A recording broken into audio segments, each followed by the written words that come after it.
नारी जब श्रद्धा से व्रत करती है तो उसका विश्वास घर की दीवारों से निकलकर सीधे माँ लक्ष्मी के चरणों तक पहुँचता है। शुक्रवार का व्रत सिर्फ धन का नहीं, धैर्य, श्रद्धा और संस्कार का व्रत है।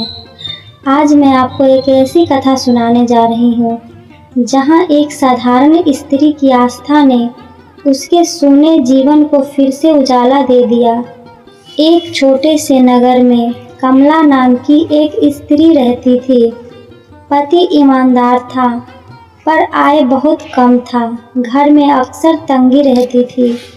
कमला गृहिणी थी पर मन से बहुत दृढ़।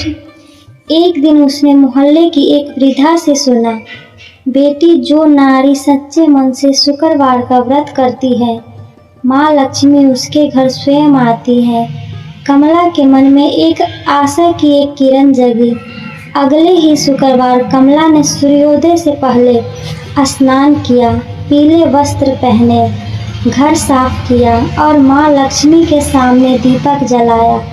हाथ जोड़कर बोली, हे माँ लक्ष्मी, मैं आपसे धन नहीं, घर में शांति और सम्मान मांगती हूँ। उस दिन उसने केवल फल खाया और पूरे दिन माँ का नाम जपती रही। कुछ सप्ताह बीते पर हालात नहीं बदले। पति की नौकरी छूट गई, घर में चिंता बढ़ गई। पड़ोसन बोली, इतना व्रत करती हो फिर भी दुख क्यों? कमला की आंखें भर आई पर उसने व्रत नहीं छोड़ा। वह बोली, माँ लक्ष्मी मेरी परीक्षा ले रही है।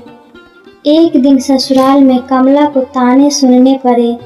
किसी ने कहा, इससे अच्छा तो काम कर लेती। कमला चुप रही। शुक्रवार आया, फिर भी उसने व्रत रखा। दीपक जलाकर बोली, माँ, अगर मेरा विश्वास सच्चा है तो मेरी लाज रखना। उसकी आंखों से आंसू गिर रहे थे पर मन अडिग था। अगले ही सप्ताह पति को एक अच्छी नौकरी का प्रस्ताव मिला। घर में धीरे धीरे सुख लौटने लगा। कर्ज उतर गया, मान सम्मान बढ़ा। कमला ने माँ के चरणों में सिर झुकाकर कहा, माँ, आपने मेरी श्रद्धा स्वीकार कर ली। हर उस नारी के लिए है जो कठिन समय में भी श्रद्धा का दीपक बुझने नहीं देती। शुक्रवार व्रत धन का नहीं, धैर्य का व्रत है। माँ लक्ष्मी उसी घर में वास करती है जहाँ विश्वास और संयम होता है।